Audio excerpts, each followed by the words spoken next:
Hello, everybody. Welcome back to We're Talking Movies. As always, I'm Andrew, joined by Kate, and welcome back to the We're Talking Movies Halloween Spectacular. And for today's edition of the series, we have one of my favorite Halloween movies, an instantly rewatchable movie, in my opinion. We have Wallace and Gromit: The Curse of the Were-Rabbit from 2005. Now, Kate, do you have any pros for this movie, since I know you're not as big of a fan of it as I am? Well, I might not be as big of a fan of it, but it definitely was a movie that I did watch a lot growing up. I watched this along with a couple of other stop motion animation films, like one we've already reviewed, Chicken Run, and a couple others. But yeah, Wallace and Gromit, I've always been a fan of it when I was younger. I wasn't as big as you were, but to get into our pros, the first thing I want to highlight is Wallace and Gromit, the two titular characters. I always love movies and stories about duos, and I think that this one was done really well. I mean, you got Wallace, who's the eccentric and brilliant inventor, but he's also very naive and gullible. And then you also got his dog Gromit, who, despite not being able to speak, still has a lot of personality. You know, he's brave, he's intelligent, he's resourceful, and he's also incredibly loyal to Wallace. And I do think that these two characters they're like electric together, if you think about it. They just play off each other really, really well, despite the fact that only one of them talks. And I think their dynamic is definitely one of the most crucial things that you need to get right with this movie, because you need to be invested in their dynamic. And that's something I always am when I look back at this film, you know? Yes, I completely agree. Because by the time Curse of the Were-Rabbit had come out, Wallace and Gromit as a series and as a duo had been running for actually quite a while. In fact, the very first Wallace and Gromit short, A Grand Day Out, had actually been Nick Park's college animation project that eventually grew into becoming what would become Aardman Studios. So Wallace and Gromit had been a duo for a very long time. But in my opinion, this is them at their peak, because it's peak Wallace as this complete bumbling inventor buffoon who also absolutely adores cheese. It's probably his favorite thing, besides maybe his dog. And then you've got Gromit, as you mentioned, this incredibly loyal dog who is very much the straight man in this comedic duo. And even though he doesn't speak, he has so much expression in his animations that he is able to sell all the humor incredibly well. It's that eyebrow. They get so much character out of that eyebrow. But I love these two together. You can't have one without the other. They are this perfect, like, slapstick British comedic duo, except they're in claymation. Yeah, and adding on to that, I do want to highlight the stop motion animation with this movie. I think that's definitely a big pro. And you know, when you look at some of the other ones that we've reviewed, such as Chicken Run and Nightmare Before Christmas, the stop motion animation, just like in those movies, transitions very well to the screen, and I think it still holds up to this day. And question, out of all the movies like that we've reviewed already, would you say that this is the best one when it comes to the animation?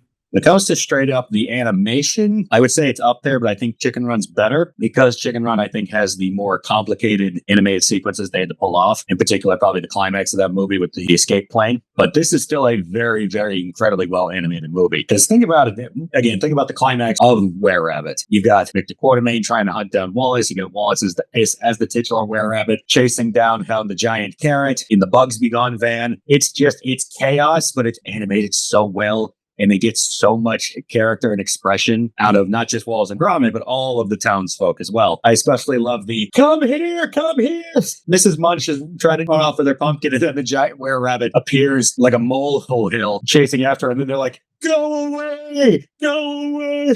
This is the animation sells the humor, and the humor sells the animation, is a good way to put it. Because it's that very classic British, very dry, quick-witted humor. It's also got some slapstick involved. Like, probably my favorite joke in this movie is the fight between Philip and Gromit on the end on the kiddie plane ride, where the fight just stops dead because the ride's out of tokens. So Gromit's like digging around in his pockets trying to find enough change to start. And then Philip's like, "Oh, enough with this." Pulls out his little man purse and pulls out the perfect amount, and then puts it in the coin slot, and then just back to fighting. And adding on to that, you know, apart from the animation and even the humor, like you were saying, regarding the plot of this movie, what I like about this is how it challenges Wallace and Gromit. Because when you look at their business and, you know, when it comes to dealing with the rabbits, they never kill any of these rabbits. Instead, they use their inventions to capture them, and then they bring them back to their home so they can live in pens. But then suddenly, when the were-rabbit emerges and begins, you know, targeting all the town's vegetables as it's approaching the big vegetable contest, they have to obviously figure out a way to trap it. And we find out that they're actually responsible for creating it. And we find out, you know, like you said, spoiler, it's actually Wallace. And we have to see Gromit set out on his own journey to really save him. And even though I do have one issue with this, which we'll get into later, later. I do think it's a really great plot overall. It even has some really good emotional elements to it, which I appreciate. Yeah, that climax where it looks like Wallace dies is pretty gut wrenching because Gromit's in tears, and then he turns around and sees, oh, it's the cheese tent. Let me grab some stinky cheese, wave it around under Wallace's nose like it's smelling salts, and then he's just like, "Crackers, I'm back!" I love this movie. And one pro that I need to highlight is kind of a two-part pro, which is just the imagination and the inspiration of this movie. The inspiration is very much in the vein of like the classic monsters. You've got elements of Frankenstein with the science experiment gone wrong. You got elements of the Wolfman. So paying homage to classic horror monsters, I always love. And then the imagination. Nick Park, the mastermind behind Wallace and Gromit, the mastermind behind Aardman Animations in general, basically, described this as he wanted to make a vegetarian horror movie. And when you think about it, it really is that, because the only one who ever truly ends up getting hurt in the end is Victor Quartermain, who I'll talk about in a minute, and a bunch of vegetables. Yeah, absolutely. I love how it pays homage to all those classic horror films. And also, yeah, like you were talking about Victor Quartermain, this is a villain who I've always had so much fun with. I mean, I love the fact that he's just this bumbling buffoon throughout the entire movie. He's just trying all he can to just get rid of the were-rabbit, and in this case, get rid of Wallace. He also has this obsession with Tati, and, he just wants her money. He just wants to marry her so he can get all her money. And I love seeing, his rivalry with Wallace. He chops down that tree to trap him there, and he tries to get into a fight, but then Wallace just picks him up and throws him onto the car. Or even the scene where he thinks he's won, and then Tati just hits him with the giant carrot, and then he falls. Victor, I think, is definitely a very entertaining antagonist overall. Yes, because I love villains who are just these like uppity pricks who talk a huge game, but then they turn into complete cowards once things actually get sticky. And Victor is the definition of that. It just goes to show that even as a cartoon villain, Ralph Fiennes plays an amazing bad guy. Yeah, and actually, one other pro is actually a little surprising for me. I didn't really have much of this before, but I kind of noticed it during my rewatch of this. But that's actually going to be the romance between Wallace and Tati. And one thing that I'm usually very picky about in stories is romance subplots. But weirdly enough, I found myself oddly invested in their relationship. And part of it is because I think Peter Sallis and Helena Bonham Carter's vocal performances worked really well. I think they played off each other well. But I also like how Tati's character didn't just rely around her relationship with Wallace, and you can really see how passionate she is for the town's vegetable competition. So yeah, I think that's an element of the movie that worked really well. Yes, they're very cute together. Wallace is just clearly head over heels in love with her, and she's very much interested in him. And they're very cute with each other. And at this point in the series, they had tried giving Wallace a love interest, but that didn't end terribly well in Close Shave because his love interest was severely allergic to cheese. Yes, that is a real plot point, and it is actually quite a bit more emotional than it sounds. Yeah, no, it's a very cute kind of romantic dynamic, and the fact they bond over vegetables and rabbits. Just want to show some love to the vicar in this movie. Just this over the top, we must repent, it is the end times. Or even that one scene where Victor shows up and Victor tells him the answer is in this book, and then he looks down and he goes, "Nun wrestling." So he's that kind of vicar.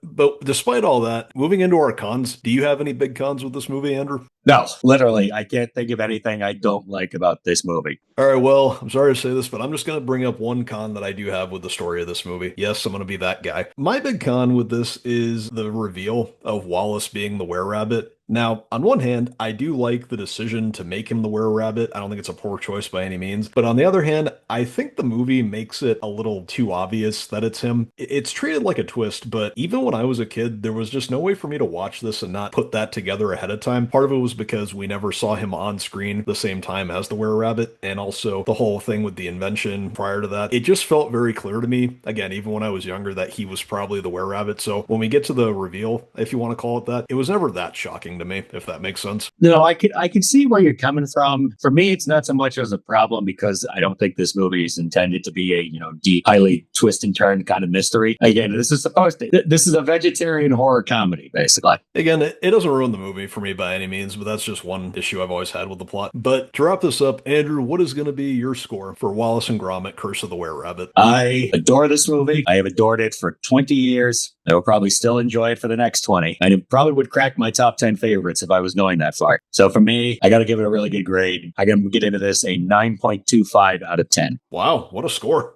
I think for me, again, it's never been one of my favorite Halloween movies, and I wasn't as into it as you were when you were younger, but I think it's still a good movie overall. On a scale of 1 to 10, I'm probably going to give it, you know what, I think I'll give it an 8 out of 10. All right. Well, that concludes our review of Wallace and Gromit: The Curse of the Were-Rabbit. Please make sure to like and subscribe. As always, I've been Andrew. That has been Cade. We will see you all very soon for another edition of the Halloween Spooktacular here on the We're Talking Movies show.